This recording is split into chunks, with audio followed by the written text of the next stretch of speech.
ಬೆಳ್ತಂಗಡಿ ಪೊಲೀಸರಿಂದ ಸಮೀರ್ಗೆ ಮತ್ತೆ ನೋಟಿಸ್ ನೀಡಲಾಗಿದೆ. ಇವತ್ತು ಮತ್ತೆ ವಿಚಾರಣೆಗೆ ಬರೋದಕ್ಕೆ ಸಮೀರ್ಗೆ ಸೂಚನೆಯನ್ನ ನೀಡಿದ್ದಾರೆ. ಬೆಳ್ತಂಗಡಿ ಪೊಲೀಸರಿಂದ ಯೂಟ್ಯೂಬರ್ ಸಮೀರ್ಗೆ ಇವತ್ತು ಕೂಡ ವಿಚಾರಣೆಗೆ ಹಾಜರಾಗುವಂತೆ ಸೂಚನೆಯನ್ನ ಕೊಟ್ಟಿದ್ದಾರೆ.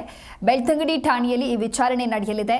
ಮೊಬೈಲ್ ಕಂಪ್ಯೂಟರ್ ವಶಕ್ಕೆ ಪಡೆಯುವಂತ ಸಾಧ್ಯತೆ ಇದೆ. ಅಂದ್ರೆ ಆತ ಯಾವ ಮೊಬೈಲ್ ಜೊತೆಗೆ ಕಂಪ್ಯೂಟರ್ ಅನ್ನ ಬಳಕೆ ಮಾಡಿ ವಿಡಿಯೋವನ್ನ ಮಾಡಿರುವಂತದ್ದು ಅಥವಾ ವಿಡಿಯೋವನ್ನ ಎಡಿಟ್ ಮಾಡಿದ್ದಾರೆ, ಆ ಉಪಕರಣಗಳನ್ನು ಇವತ್ತು ವಶಕ್ಕೆ ಪಡೆಯುವಂತ ಸಾಧ್ಯತೆ ಇದೆ.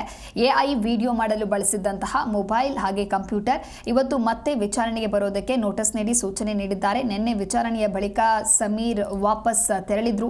ಧರ್ಮಸ್ಥಳದ ತಲೆಬುರುಡೆ ಕೇಸ್ ಬಗ್ಗೆ ಎಐ ಬಳಸಿ ಕಲರ್ ವಿಡಿಯೋ ಮಾಡಿದ್ದಂತಹ ಯೂಟ್ಯೂಬರ್ ಸಮೀರ್ ಎಂಡಿಯನ್ನ ಬೆಳ್ತಂಗಡಿ ಠಾಣೆ ಪೊಲೀಸರು ವಿಚಾರಣೆಯನ್ನ ನಡೆಸಿದ್ದಾರೆ. ಮೊದಲ ದಿನದ ವಿಚಾರಣೆ ನಡೆದಿದೆ. ಇನ್ನು ನಿನ್ನೆ ಠಾಣೆಗೆ ಹಾಜರಾಗಿದ್ದ ಸಮೀರ್ ಸತತ 5 ಗಂಟೆಗಳ ಕಾಲ ವಿಚಾರಣೆಯನ್ನ ಎದುರಿಸಿದ್ದಾರೆ. ಈ ವೇಳೆ ತನಿಖಾಧಿಕಾರಿಗಳ ಪ್ರಶ್ನೆಗೆ ಸೂಕ್ತ ಉತ್ತರವನ್ನ ನೀಡಲಾಗದೆ ಸಮೀರ್ ತಡಬಡಾಯಿಸಿದ್ದಾರೆ ಅನ್ನೋದಾಗಿಯೂ ಕುರಿತು ಮಾಹಿತಿ ಲಭ್ಯವಾಗಿದೆ. ಇನ್ನು ಸಮೀರ್ ವಾಯ್ಸ್ ಸ್ಯಾಂಪಲ್ ಅನ್ನು ಪೊಲೀಸರು ಪಡೆದಿದ್ದಾರೆ. ಇನ್ನು ಇವತ್ತು ಮೊಬೈಲ್ ಹಾಗೂ ಯೂಟ್ಯೂಬ್ಗೆ ವಿಡಿಯೋ ಅಪ್ಲೋಡ್ ಮಾಡಿದಂತ ಲ್ಯಾಪ್ಟಾಪ್ ತರುವಂತೆ ಕೂಡ ಸೂಚನೆಯನ್ನ ಕೊಟ್ಟಿದ್ದಾರೆ. 5 ಗಂಟೆಗಳ ಕಾಲ ವಿಚಾರಣೆಯನ್ನ ಮಾಡಲಾಗಿತ್ತು. ಇವತ್ತು ಕೂಡ ವಿಚಾರಣೆ ಮುಂದುವರಿಯಲಿದೆ. ಈ ಕುರಿತಂತೆ ಮತ್ತಷ್ಟು ಮಾಹಿತಿಯನ್ನ ನೀಡಲಿದ್ದಾರೆ ನಮ್ಮ ಪ್ರತಿನಿಧಿ ಶಂಶೀರ್ ಬುಡೋಳಿ ದೂರವಾಣಿ ಸಂಪರ್ಕದಲ್ಲಿ. ಶಂಶೀರ್, ಇನ್ನು ಬೆಳ್ತಂಗಡಿ ಪೊಲೀಸರಿಂದ ಯೂಟ್ಯೂಬರ್ ಸಮೀರ್ನ ನಿನ್ನೆ ವಿಚಾರಣೆಯನ್ನ ಮಾಡಲಾಗಿತ್ತು. ಇವತ್ತು ಕೂಡ ವಿಚಾರಣೆಗೆ ನೋಟಿಸ್ ನೀಡಲಾಗಿದೆ. ಹಾಗಾಗಿ ವಿಚಾರಣೆಗೆ ಬಂದಂತ ಸಂದರ್ಭದಲ್ಲಿ ಅವರು ಕೇಳಿರುವಂತಹ ಪ್ರಶ್ನೆಗಳಿಗೆ ಸಮೀರ್ ಯಾವ ರೀತಿಯಾಗಿ ಉತ್ತರವನ್ನ ನೀಡಿದ್ದ ಅನ್ನೋದಾಗಿ ಏನಾದರೂ ಡೀಟೇಲ್ಸ್ ಲಭ್ಯವಾಗಿದೆಯಾ?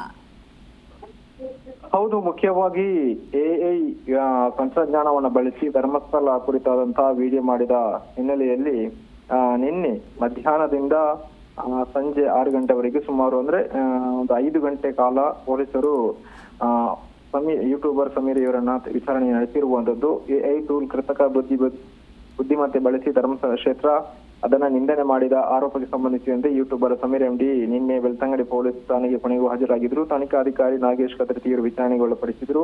ಅದರಲ್ಲಿ ಎಐ ಟೂಲ್ ಬಳಸಿ ಸಮೀರ್ ದೂತ ಯೂಟ್ಯೂಬ್ ಚಾನಲ್ ಅಲ್ಲಿ ಧರ್ಮಸ್ಥಳ ಕ್ಷೇತ್ರದ ಬಗ್ಗೆ ಅಪಮಾನಕಾರಿಯಾಗಿ ರೀತಿಯಾಗಿ ಮಾತನಾಡಿದೆ ಎಂಬ ಆರೋಪ ಕೂಡ ಇತ್ತು. ಹೀಗಾಗಿ ಆ ಕುರಿತು ಪೊಲೀಸರು ವಿಚಾರಣೆಯನ್ನ ನಿನ್ನೆ ನಡೆಸಿರುವಂತದ್ದು.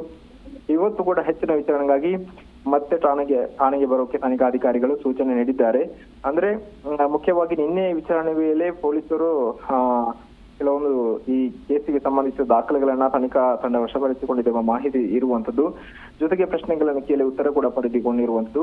ಇನ್ನು ಇವತ್ತು ವಿಡಿಯೋ ಎಡಿಟಿಂಗ್ ಬಳಸಿದ ಕಂಪ್ಯೂಟರ್, ಮೊಬೈಲ್ ಅನ್ನ ತನಿಖಾ ತಂಡ ವಶಕ್ಕೆ ಪಡೆಯುವಂತಹ ಸಾಧ್ಯತೆ ಇದೆ ಎಂಬ ಮಾಹಿತಿ ಇರುವಂತದ್ದು. ಜೊತೆಗೆ ಸೋಮವಾರ ನಡೆಯುವ ವಿಚಾರಣೆಯಲ್ಲಿ ಯೂಟ್ಯೂಬರ್ ಮೇಲೆ ನಡೆದಂತಹ ದಾಳಿ ಏನು ಅವತ್ತು ಶೋಧ ಕಾರ್ಯಾಚರಣೆ ಮೇಲೆ ಯೂಟ್ಯೂಬರ್ ಮೇಲೆ ದಾಳಿ ನಡೆದಿತ್ತು. ಇದೇ ವೇಳೆ ಖಾಸಗಿ ನ್ಯೂಸ್ ಚಾನೆಲ್ ಮೇಲೆ ವರದಿಗಾರ ಮೇಲೆ ಹಲ್ಲೆ ನಡೆಸಿದೆ ಎಂಬ ಕುರಿತು ಕೂಡ ಕೇಸ್ ದಾಖಲಾಗಿತ್ತು. ಅದರ ತನಿಖೆ ಕೂಡ ಇವತ್ತು ನಡೆಯುತ್ತೆ.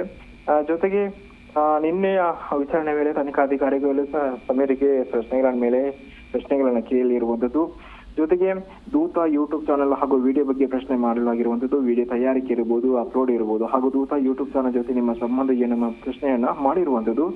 ಇವತ್ತು ಹೆಚ್ಚಿನ ವಿಚಾರಣೆ ಕೂಡ ಇದರ ಕುರಿತು ಹೆಚ್ಚಿನ ವಿಚಾರಣೆ ಕೂಡ ನಡೆಯುತ್ತೆ. ಜೊತೆಗೆ ಧರ್ಮಸ್ಥಳ ಕುರಿತ ವಿಡಿಯೋವನ್ನು ಯಾರು ಚಿತ್ರೀಕರಣೆ ಮಾಡಿದ್ರು, ಯಾರು ಎಡಿಟ್ ಮಾಡಿದ್ದಾರೆ, ಎಐ ವಿಡಿಯೋ ಮಾಡಿದ ಉದ್ದೇಶ ಏನು, ಸಾರ್ವಜನಿಕರಲ್ಲಿ ಗೊಂದಲ ಅಥವಾ ದ್ವೇಷ ಹುಟ್ಟಿಸಲು ನೀವು ಉದ್ದೇಶಿಸಿದ್ರ, ವಿಡಿಯೋದಲ್ಲಿ ಹೇಳಿದ ವಿಷಯಗಳ ಸತ್ಯಾಸತ್ಯತೆಯನ್ನ ನೀವು ಹೇಗೆ ದೃಢಪಡಿಸಿದ್ರಿ, ಅದಕ್ಕೆ ದಾಖಲೆ ಇದೆ ಇಲ್ಲೋ, ಎಲ್ಲ ಆಯಾಮದಲ್ಲಿ ನಿನ್ನೆ ತನಿಖೆ ನಡೆಸಿರುವಂತದ್ದು. ಇವತ್ತು ಕೂಡ ಅದರ ಕಂಟಿನ್ಯೂ ಪ್ರೊಸೆಸ್ ನಡೆಯುತ್ತೆ.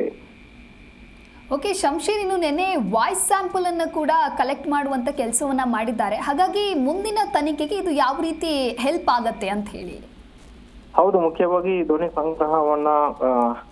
ಧ್ವನಿ ಮಾದರಿ ಸಂಗ್ರಹವನ್ನ ನಿನ್ನೆ ಮಾಡಲಾಗಿರುವಂತದ್ದು. ಜೊತೆಗೆ ತನಿಖೆಗೆ ಅದು ಕೂಡ ಮುಖ್ಯವಾಗಿರುವಂತದ್ದು. ಯಾಕಂದ್ರೆ ಅವರು ಎಐ ತಂತ್ರಜ್ಞಾನ ಬಳಸಿ ವಿಡಿಯೋ ಮಾಡಿದ್ದರಿಂದ ಅದರಲ್ಲಿ ಎಲ್ಲ ಬಳಸಿದಂತಹ ಆಡಿಯೋ ಇವರದ ಅಥವಾ ಬೇರೆ ಏನು ಮೂಲಗಳಿಂದ ಬಳಸಲಾಗಿದೆಯಾ ಅಥವಾ ಹೋಲಿಕೆ, ಈ ತರ ಬೇರೆ ಬೇರೆ ಆಯಾಮಗಳಲ್ಲಿ ಕೂಡ ಇದು ಒಂದು ಮುಖ್ಯವಾಗುತ್ತೆ.